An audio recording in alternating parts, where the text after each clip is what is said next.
episode. So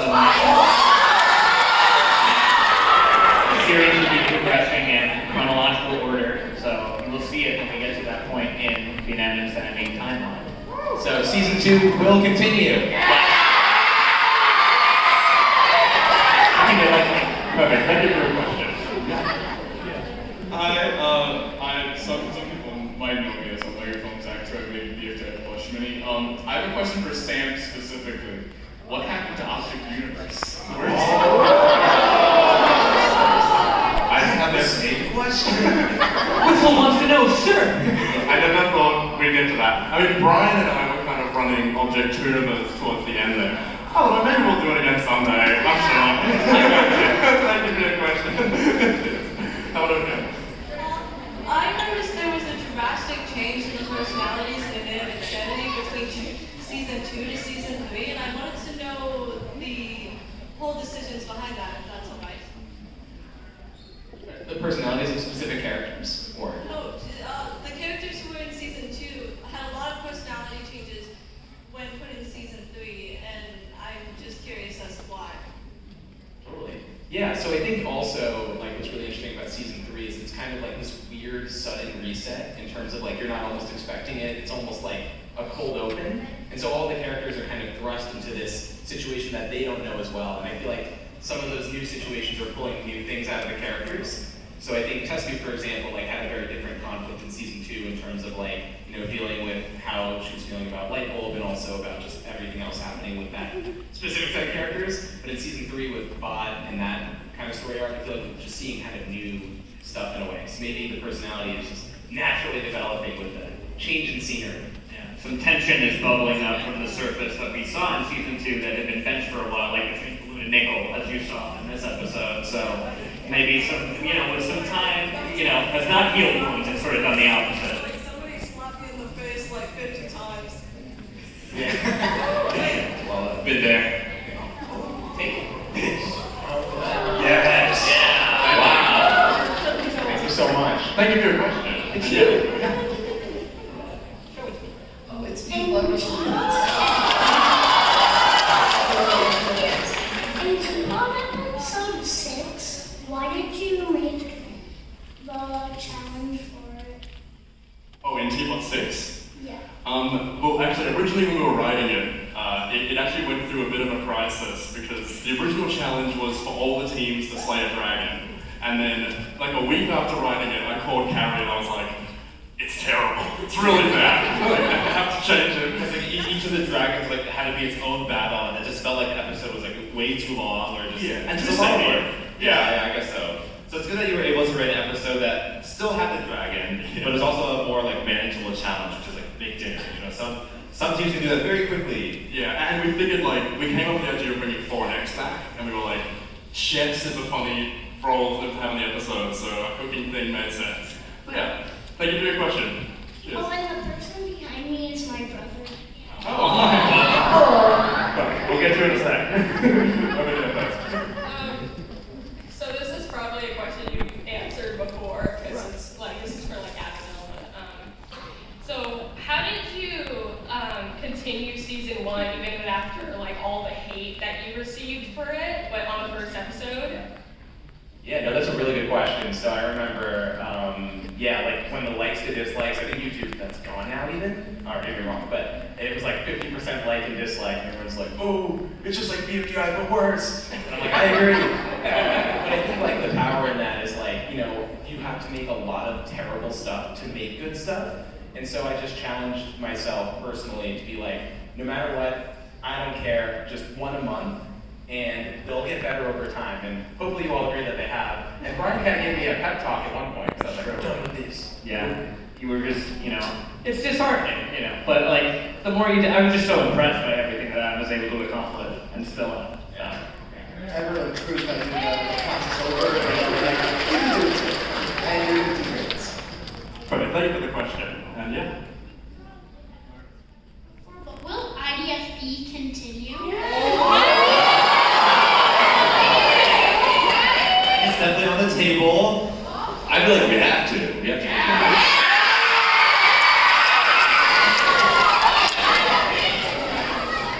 Yeah, perfect, thank you for your question.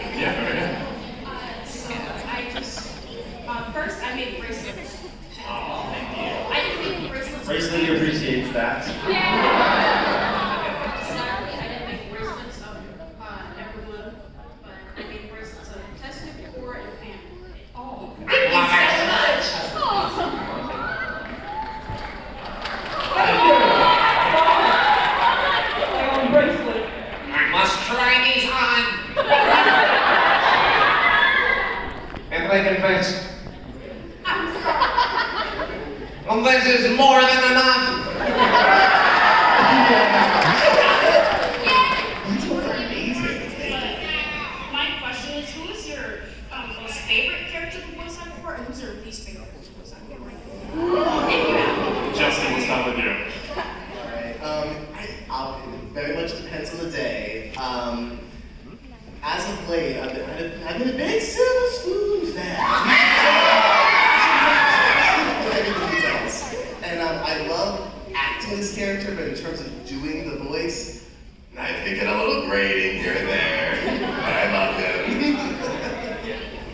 I love voicing all the characters, but I guess the least favorite, just because of how loud they are, is probably Meatball Forrest.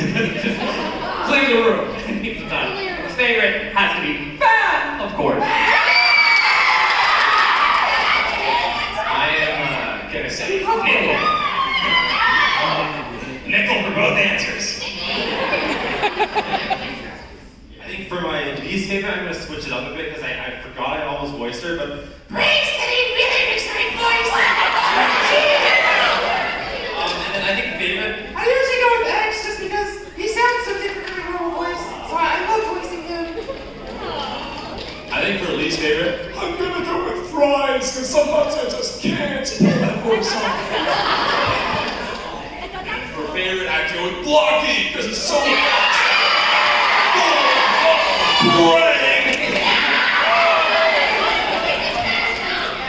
And then, for me, my favorite voice is probably just 9, because it's just easy. Just go, wow! And that's all it is. Least favorite is probably Suitcase, because it hurts my throat for like 3 days afterwards. But, yeah. Worth it. Yeah, I enjoy it. Thank you for the question. So, do you know the ending of T-Pop 1? We're all the eliminated contestants from BFB. We're all waiting to figure out where did they go to and what they're planning to do with Teapot, and we just want to know when are we going to ever see them again? It's coming. It's definitely coming. I think whether that's in like a upcoming T-Bot episode or some other season, we haven't decided yet, but it is definitely coming. Stay tuned. Thank you for the question. And yeah, over here. So the After Millions are my favorite characters. Will there ever be like a mini-series or something exploring more of the Equation Playground, like the old X finds out his value stuff, other than the subscriber specials? I feel like the Algebralians are just interesting enough that they really do deserve their own show.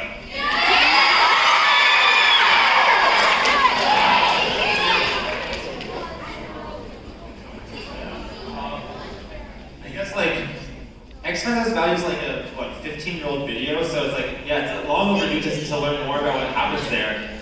I have to joke that I wonder if at the same time that X found his value, like, if Y is also there at some point, because we don't know Y's value, so maybe that's like a sequel I can do at some point. Thank you so much for the question. Yes. Over here. So this is for mainly the creators of Bfdi back in 2012. Does anyone remember the second season voting and how all the old designs how Puffball was all sloppy and Donut was armless and how armless gelatin, yeah. I remember Sloppy Puffball because I drew her, and I think it's good that she got a remodel. Because, Also, what was your favorite design? Oh, from the second season voting video? Yeah, out of the characters that weren't up for debut in Bfdi 18 and the season 1 characters, who was your favorite out of that little section of Black and Creative Fighter Jr.? I think, I liked how Gady looked back then because, to me, Gady was such a, oddball character because you have, pens, pencils, erasers, they all seem to go together, and then, what the heck is this gate doing, you know? It's like a gate is so much bigger than, a pencil. So, I think that I found that funny. Yeah, also, it would be really cool if we found out what Gady's wood type was like back then, what was it? What if we find out that she's made of balsa and is Woody's sibling?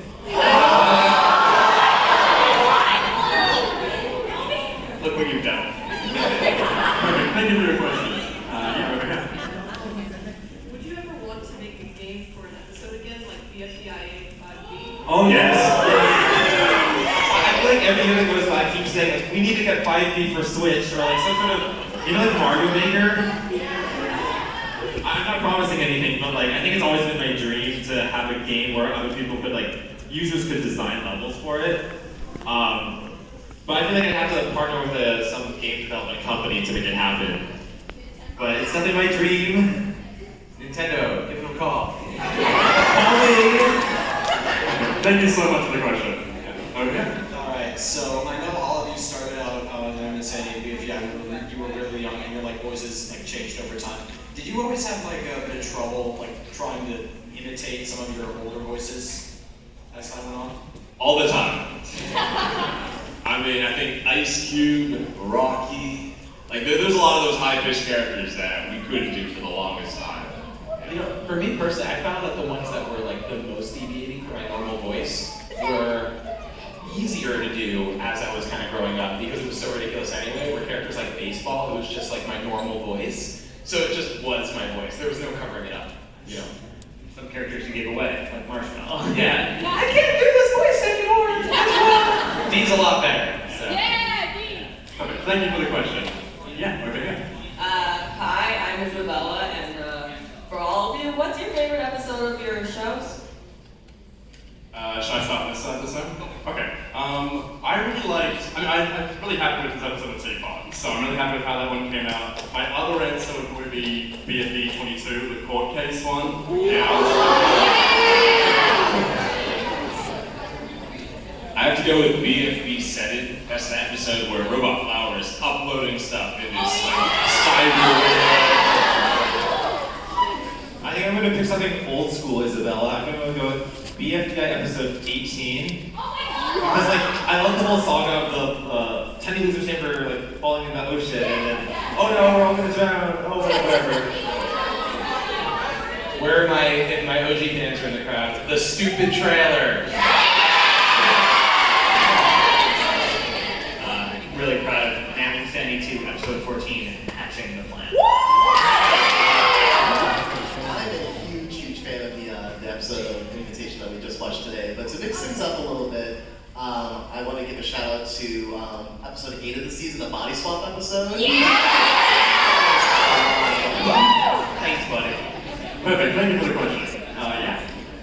Yeah. So I got 2 questions, if you don't mind. I think one is preferable, and that's okay. Thank you, man. Okay. Before all your characters made their debut appearances in your episode, did they have any beta voices? Let's say a character who had a raspy voice, before they debuted as a character, had a soft voice. I'm immediately thinking of Clock. Watches are wannabes until Satomi took it over and did a much better job.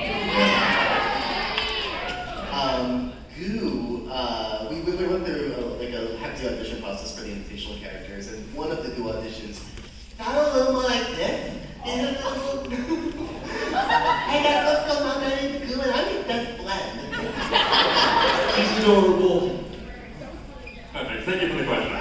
However, hello. It's my birthday today, actually. Happy birthday! My question is, do objects get sick? Get cold or anything? It's a really weird question. I immediately, tissues? Yeah, tissues is always.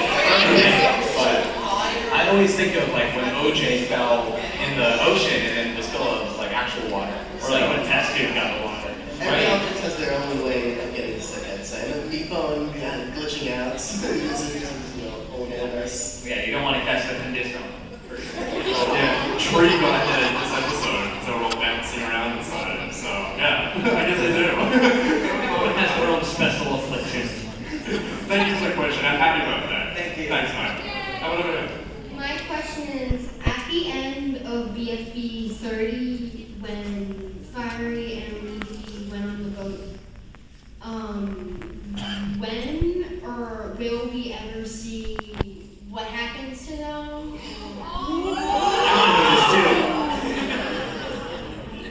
That makes me think of BFDI season 1, how Fiery and Leafy are flying off into the distance. I don't have anything to add after that. Maybe. I think it's a good ending for them now, but if there's a good story we want to tell continuing that, then yeah, we bring them back. Yeah, I agree. Thank you for the question.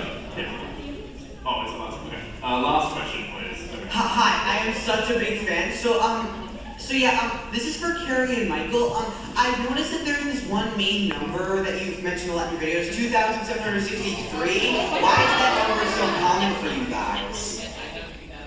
Well, I know Michael has a certain rumor story explanation. I did a bit of trolling. I in the past few years, I've planted a false reason for that number, which is that I would say, well, each digit of that number is the number of people in each generation of our family. At first, there's 2 of us, then our parents had 6 siblings. But that is false. That is not true. I think that the real goal is just like, I want to pick a random 4-digit code and use it over and over so that if someone Googles that number, who has no idea what Bfdi is, it'll show up in all the search results, and then they'll be confused, what the heck is all these videos? So I don't know if it succeeded. If you Google 2763 right now, maybe it shows up. It works. That's why you're all here. Perfect. Thank you for the question. Yeah. We have time for one more quick question. So, right. Whatever happened to 1 and 3, and why were they only seen as recommended characters? They've been waiting for their special moment to debut, I think. They know that millions of people are waiting for them, so they want to make sure the timing is right, and then they will show up. But they did say at the end of X finds out his value. But I guess you have to stay tuned. Yeah, thank you. And I think that concludes the Q&A. So sorry we couldn't get to everyone, but we thank you all so much for coming. Thank you so much.